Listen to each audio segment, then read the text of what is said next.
எல்லாருக்குமே வணக்கம். சோஷியல் மீடியாவில் பல பேர் முதலமைச்சர் விஜயையும் தமிழ்நாடு அரசையும் கடுமையாக விமர்சனம் பண்ணிட்டு இருக்காங்க. அதுக்கு காரணம் யாருன்னா முக்தார் அகமது. ஏன்னா முக்தார் அகமது பேசியிருக்க அந்த ஒரு ஆணவ பேச்சு அப்படின்றது தான் இப்போ ஒரு பெரிய பரபரப்பாக ஏற்படுத்தி இருக்கு. அதுக்கு தமிழ்நாடு அரசு இவ்வளோ அமைதியாக இருக்கு, தளபதி விஜயம் இவ்வளோ அமைதியாக இருக்காருன்ட்டு தான் எல்லாரும் கொஸ்டின் கேட்டுட்டு இருக்காங்க. ஆனால் முதலமைச்சர் விஜய் ஒரு மாஸ்டர் மைண்ட், ஒரு பிளான் போட்டிருக்காரு. அது என்ன, ஃபர்ஸ்ட் ஆஃப் ஆல் என்ன பிரச்சனைன்றது சொல்கிறேன். ஏற்கனவே முக்தார் அகமது அண்ட் திருச்சி சூர்யா இவங்க ரெண்டு பேரும் அலிஷா அப்துல்லா இவங்களை பற்றி ரொம்ப அவதூறாவும் அவங்க குழந்தைகளை பற்றி ரொம்ப அவதூறாவும் ஒரு பொதுவெளியில் யூடியூப் சேனல் பேசியிருந்தாங்க இல்லைங்களா. அதற்கு வழக்கம் தொடர்ந்து இருந்தாங்க.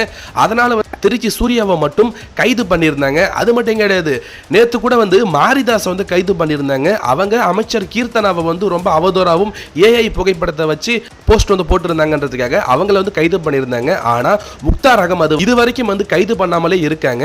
அது மட்டும் கிடையாது, முக்தார் அகமது என்ன சொல்லியிருந்தாருன்னா, அம்மா கூட உடலுறவு கொள்றதும் தாவக கட்சிக்கு ஓட்டு போடுறதும் அந்த கட்சியில் இருக்கிறது ஒண்ணுதான் அப்படின்ற மாதிரி ஒரு கடுமையான வார்த்தை அப்படின்றது சொல்லியிருந்தாரு. இதை யாராலுமே பொறுத்துக்கவே முடியாது. ஆனா முக்தார் அகமதுக்கு பின்னால திருமாவளவன் இருக்கிறதா சொல்லிட்டு இருக்காங்க, மு.க. ஸ்டாலின் இருக்கிறதா சொல்லிட்டு இருக்காங்க. ஏன்னா மு.க. ஸ்டாலின் அண்ட் திருமாவளவனுக்கு ரொம்பவே நெருக்கமாக தான் முக்தார் அகமது இருந்துட்டு இருக்காரு.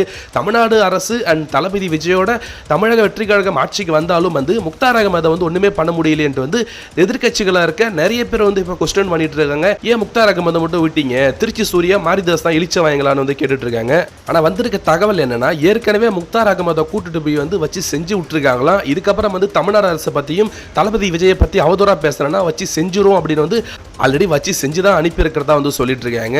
அது மட்டும் கிடையாது, நம்ம முதலமைச்சர் விஜய் அவனை கண்டிப்பா நான் சும்மா விட மாட்டேன், அவனுக்கு கண்டிப்பா அவன் பேசுனதுக்கெல்லாம் பதிலடி இருக்கு அப்படின்னு சொல்லிட்டு தான் சொல்லிட்டு இருக்காங்க. ஸோ சீக்கிரமே முக்தாருக்கும் ஒரு பெரிய சம்பவத்தை நம்ம எதிர்பார்க்கலாம். முக்தார் அகமது பத்தி என்ன நினைக்கிறீங்க கமெண்ட்ஸ்ல சொல்லுங்க. சப்ஸ்கிரைப் பண்ணாதவங்க சப்ஸ்கிரைப் பண்ணுங்க. இன்னும் 1 லட்சத்துக்கு 5000 சப்ஸ்கிரைபர் தான். தேங்க்யூ.